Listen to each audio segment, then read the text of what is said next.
Ask me to take your pain. I will give you a world without suffering.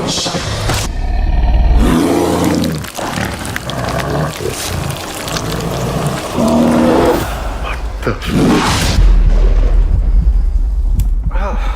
There we go. I only wanted to tell my story.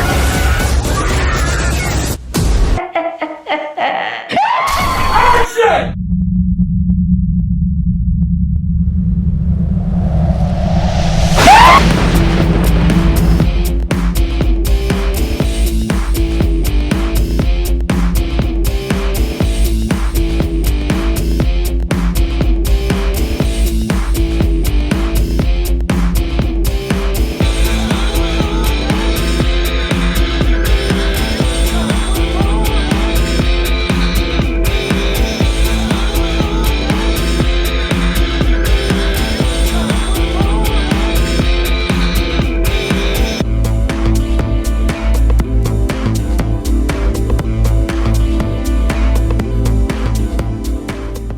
Hello everyone, and welcome to another episode of Church's Hollywood Moments. In today's episode, we will be diving into our trilogy of Amityville films, the Amityville Harvest, the Amityville Moon, and Amityville Uprising, currently all streaming on the Peacock network, as well as available on various digital streaming platforms and DVD and Blu-ray through LIonsgate. I have to tell you, the biggest question that I always get is, why did we put Amityville in our titles? Being a New Yorker, I was always fascinated with the town of Amityville. Ocean Avenue is where the real house and all the horrific events that took place in the early 70s and what the book was written about. I like the sleepy little town of Amityville. I figured, what if something occurred, something different happened in this town? Kind of like taking the mythology of what Stephen King did with Castle Rock. Most of his projects, most of his stories take place in Castle Rock. I wanted to do something with Amityville. Telling these stories, actually had a plan to do more than a trilogy, setting up, different stories using the Amityville title. My first trilogy was mainly about monsters. I wanted to do something like the Universal Studios monsters, where I did Frankenstein, Dracula, and The Wolfman. So we wanted to tell a story about our vampire, our werewolf, and our zombie, aka which would have been Frankenstein. And we wanted to do something kind of cool for the independent world, for the independent family, as well as the horror world and the horror audience, and what we all love when we watch these type of creature features. That was my intent of going into it, not to do a cash grab, as people would say, with the Amityville title. It was all about preserving a great town and creating a new lore, a new legacy, new storylines, and bringing something, a what-if scenario to that small, sleepy town on Long Island, Amityville, New York. I very much love what we did. I think everybody involved, from my great producing team to my DP, to my editors, to the cast, to the crew, I think we did a phenomenal job in what we had to work with, and creating something new for you, the horror audience, as well as the mainstream audience. I had a great time doing these films. This trilogy, to me, was kind of something I always wanted to do. I always wanted to create a practical werewolf, a practical vampire, and practical zombies. And at the end of the day, I think we really accomplished what we wanted to do, while maintaining the task of staying within budget, in which at times it's very hard to do when you're doing a monster film. We wanted to give the world 3 new stories to digest and appreciate and hopefully like and enjoy over and over and over, because as each time you watch it, you'll pick something up that's very different that you didn't see before. Take a look. All right. For me, it's very reminiscent of the old school horror movies that you would watch late at night in college and have a good time with. You don't take it too serious, but you still get a lot of laughs and have a good time. I like that it's just as much of a psychological thriller as it is, a horror film. You have the blood and the gore and the horror movie aspect of it, but my particular character plays a lot of mind games with these people. Was when I first read the script, it wasn't just a normal horror film, as they say. I was really into the depth of the character and the mind games and the psychological games that he plays with his victims. So it was a very intriguing script, and I was very much looking forward to being part of it. I think there's a little bit of a difference between a thriller and a horror film. Like horror is a lot of blood and guts, and thrillers have plots and characters, and things happen, and there's an arc. So this is a thriller, and I love shooting them, and I love shooting people that are weird or change or stuff like that. So that's why I took the part. What attracted me to get into this project, that was because it's really different from the last one I've done. It is another horror film. We're still in the horror genre, but this one takes place more with supernatural.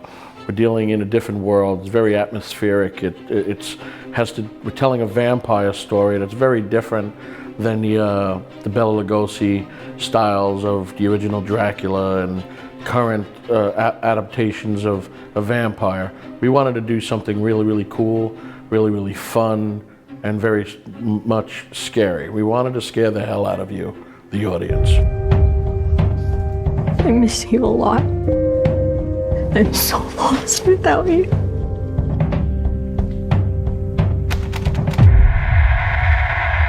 Hey, I'm locked in!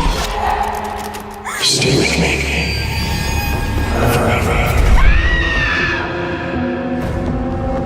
This is Christine Weingarten. I'm pleased to present our gentleman here. If you'd like to state your name for the camera.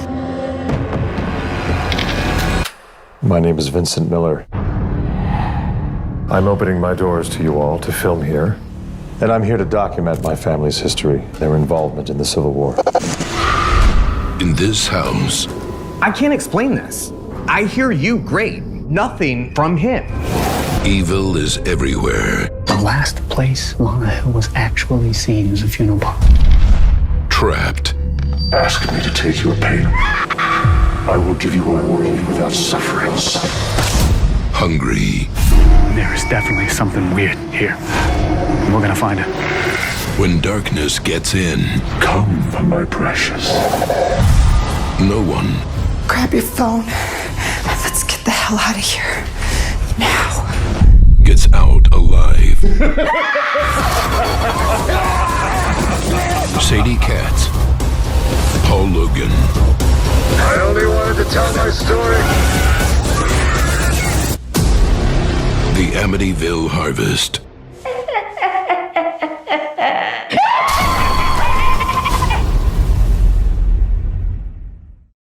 Psychological thriller. It's a horror film filled with carnage, and it's pretty bloody. It's disturbing. It's suspenseful. It's a murder mystery. It's everything all bundled up into a nice werewolf tale. That's what makes this magic in the cinema of the movies that we create for you guys, the audience, to enjoy. That's the cool thing about it, to make believe, the world to make believe. You sit in your seat, you watch this movie, you get sucked into the television, your movie screen, or whatever it is, and for 90 minutes, you're in a wolf movie. And everything you see, it's a wolf. There's nothing that's gonna stick out where you're like, that's fake, that's fake. No, again, if I think it's fake when I'm shooting it, we're not shooting it. We're gonna go back and we're gonna add more stuff. And the one cool thing is when people complain about blood, they get more blood. So you guys complain about not seeing enough wolf, you're gonna see wolf.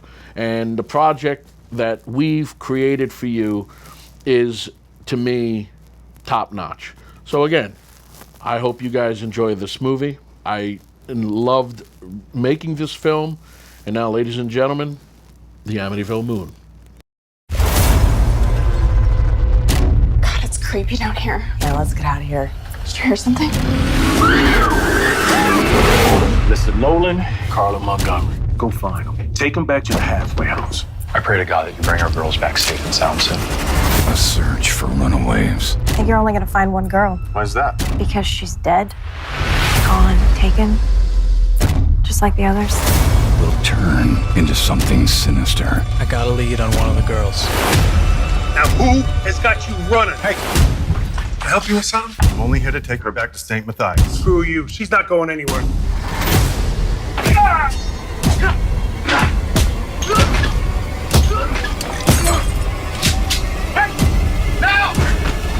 When the moon rises, Who's after you? Not who, more like what?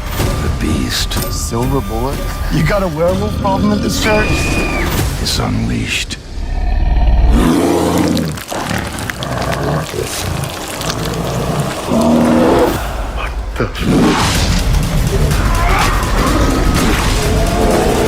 The Amityville Moon. Your grip, sister. It's hurting my arm. Better to hold on to you, my dear.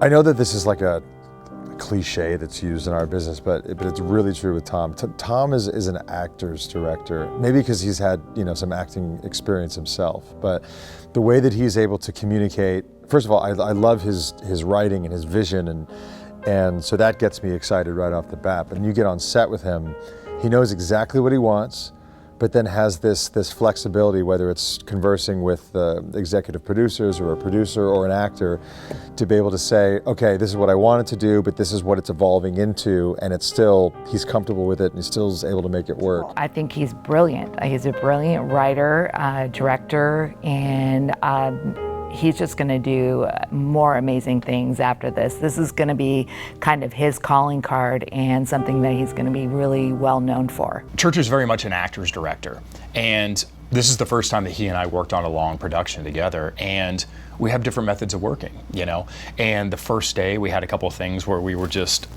not necessarily on the same page, and then we met that night, got to, had a discussion about the whole thing, and then I have never seen or rarely seen a director that was so eager to be generous and to give actors their leeway, and I think that that's just such an amazing thing, and it really speaks to him not only as a director, but also as a human being, that he approaches it with no ego, no this, no that, and he really just wants to allow everybody to shine and for everybody to come together and bring their creative energies and their humanity and to make a project as good as everybody possibly can. He's an actor's director. He's an actor's director. He's a actor's director. I think he's a good actor's director as far as letting the actor bloom, letting the actor find it, and not shutting out options before they hit the table. Thomas ran his ship, and everybody did. They were so in sync with each other. They knew what each other was thinking. He was always smiling. With certain things, he made sure he got what he wanted, but he allowed you the opportunity to create in the sandbox. He likes to give a lot of freedom, and sometimes that's a little difficult to do, especially when the director's the writer. Sometimes they're married to their dialogue, but no, he's very open, willing to change, and because I've known him a long time and we've worked together on other projects, there's a sense of freedom that I get to work with him. So yeah, I really enjoy being around him as a person and working with him. Good morning, Long Island! Toxic acid rain is on its way to Long Island. I'd say the rain has turned into a highly corrosive form of hydrochloric acid. I don't know the extent of what it can do. A contagious curse. Ma'am, I can assist you. Ma'am, please come back inside. It's raining.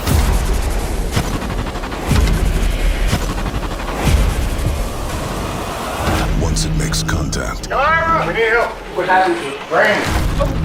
She needs medical attention, Doc. I'm a morgue technician. What do you want me to do? it consumes you. There we go. All right, we need to clear the station and head out to the alley. Screw the alleyway. That is acid rain. We aren't going anywhere. Guys, there's something in here with us. That thing was a man. I just killed a dead guy. Evil will rise. Scott Zero, Tank Jones, Michael Ferguson. We need to at least try to make a call for help. Yeah, I'd love to hear that call. This is Amityville Station 3. We're under siege by zombies.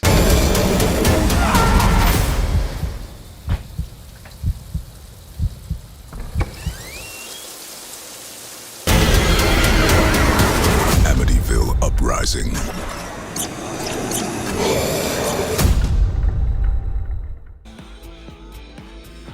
that's a wrap. 3, 2, 1, boom!